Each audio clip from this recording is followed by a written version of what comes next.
Saudara-saudari sekalian, saya akan membacakan surat Gembala untuk tahun Yubileum 2025.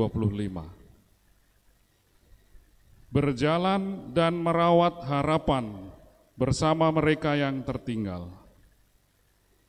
Umat Keuskupan Pangkal Pinang yang terkasih, Tuhan memberimu damai, semoga pulau-pulau bersukacita. Pertama-tama saya ingin mengucapkan sekali lagi selamat Natal kepada kita semua.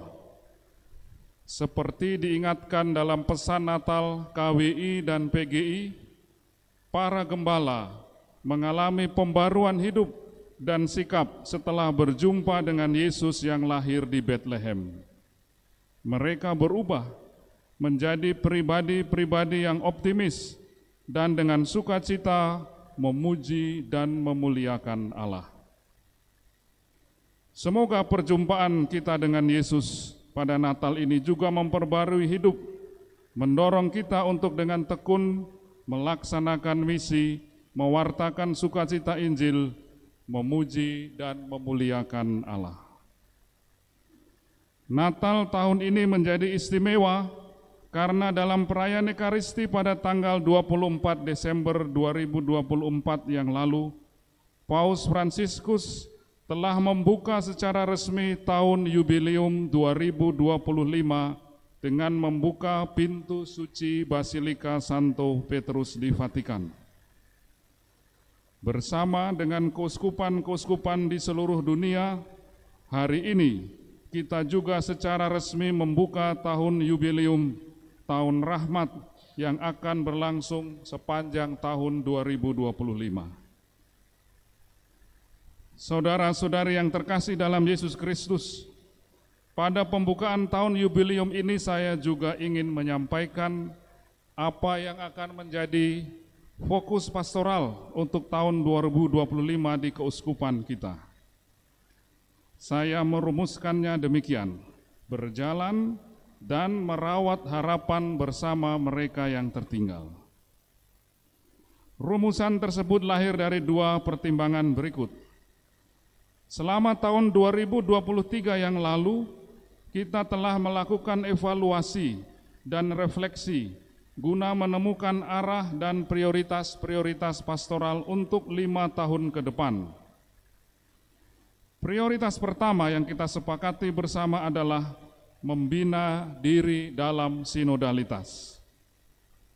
Seperti kita ketahui bersama, sebagai gereja sinodal, kita diharapkan untuk terus-menerus membina diri agar dapat berjalan bersama dengan berbagai pihak, dengan Allah sendiri, dengan sesama umat beriman Katolik, dengan saudara-saudari dari gereja dan agama lain, dan dengan masyarakat pada umumnya. Selain itu, sejak dicanangkan pada awal proses sinode pada tahun 2021, serta dalam proses selanjutnya selalu ditekankan bahwa kita diharapkan untuk berjalan bersama dengan dan memberi perhatian istimewa kepada mereka yang tertinggal, kurang diperhatikan, yang ada di pinggiran, orang miskin, para migran dan pengungsi, yang bermasalah dalam perkawinan, kaum disabel, tahanan di penjara, dan lain-lain. Banyak hal telah kita lakukan dalam upaya menjadi gereja sinodal. Pada tahun 2025 ini nanti, hendaknya perhatian kita berikan terutama pada aspek berjalan bersama mereka yang tertinggal, yang ada di periferi tersebut. Hal ini berkaitan dengan pertimbangan berikut. Seperti sudah saya sampaikan di atas, Paus Fransiskus telah menetapkan tahun 2025 sebagai tahun Yubileum. Tema yang dipilih adalah harapan, sebagaimana tercermin dalam bula yang dikeluarkan untuk tahun Yubileum 2025, Spes non confundit, harapan tidak mengecewakan, Roma bab 5 ayat 5. Dalam bulan tersebut, Paus Fransiskus juga mengajak kita untuk menjadi tanda harapan, khususnya bagi orang-orang yang tertinggal dipinggirkan dan sedang berada dalam kesulitan. Beberapa contoh diberikan dalam bulan tersebut: mereka yang dipenjara, mereka yang sakit, kaum disabel, para migran, orang-orang tua, dan orang-orang miskin.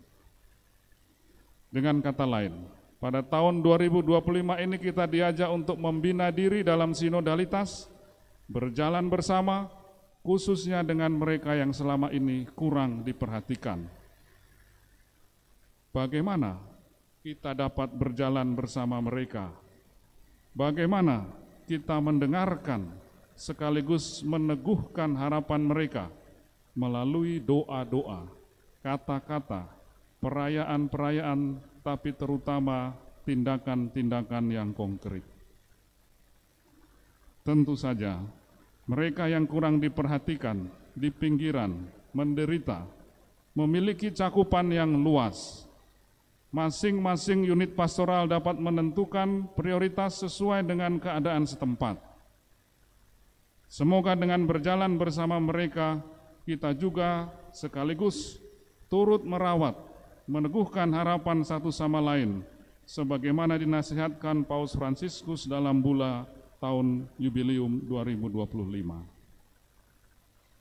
Saudara-saudari terkasih, dalam beberapa kesempatan, Paus Fransiskus pernah mengungkapkan pandangan tentang wajah gereja yang beliau inginkan, wajah gereja yang membawa harapan. Saya ingin mengakhiri surat gembala ini dengan mengutip beberapa contoh. Gereja, kata Paus Fransiskus, dengan perhatian dan kepedulian harus mendampingi yang paling lemah dari anak-anaknya, yang menunjukkan tanda-tanda terluka dan kehilangan kasih, dengan memulihkan harapan dan kepercayaan dalam diri mereka. Seperti cahaya mercusuar di pelabuhan, atau lentera yang dibawa di antara orang-orang untuk menerangi mereka yang tersesat atau yang berada di tengah badai. Pada kesempatan lain, Paus Fransiskus mengatakan, "Saya memahami mereka yang lebih suka akan pelayanan pastoral yang lebih ketat sehingga tidak menimbulkan kebingungan. Namun saya benar-benar percaya bahwa Yesus menghendaki sebuah gereja yang memperhatikan kebaikan yang dicurahkan oleh Roh Kudus di tengah-tengah kelemahan manusia. Seperti seorang ibu yang sambil dengan jelas menyatakan pengajaran yang benar, selalu melakukan apa yang baik yang dapat dilakukannya, bahkan jika menghadapi resiko menjadi kotor oleh lumpur jalanan. Bila kita berbuat demikian, memang hidup kita menjadi rumit, tetapi selalu menakjubkan."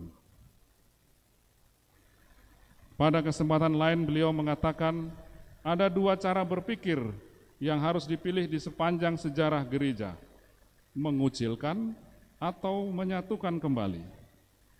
Jalan gereja dari zaman Konsili Yerusalem selalu adalah jalan Yesus, jalan belas kasih dan menyatukan kembali. Karenanya perlu untuk menghindari penghakiman yang tidak memperhitungkan kompleksitas berbagai situasi, dan harus memperhatikan bagaimana orang-orang hidup dan menderita kesusahan karena kondisi mereka. Saya ingin mengingatkan para imam dan juga uskup bahwa tempat pengakuan dosa bukanlah ruang penyiksaan, melainkan suatu perjumpaan dengan belas kasih Allah. Kadang-kadang, kata beliau, kita menetapkan begitu banyak syarat terhadap belas kasih, sehingga kita mengosongkannya dari makna yang konkret dan kepentingan real.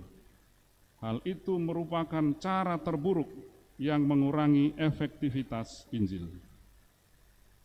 Semoga gereja kita, kata Paus Fransiskus, tidak tertutup dalam struktur-struktur yang memberikan kita rasa aman palsu, dalam peraturan-peraturan yang menjadikan kita hakim-hakim yang kejam, dalam kebiasaan-kebiasaan yang membuat kita merasa aman, sementara di luar pintu kita orang-orang sedang kelaparan, dan Yesus tak lelah-lelahnya bersabda kepada kita, kamu harus memberi mereka makan.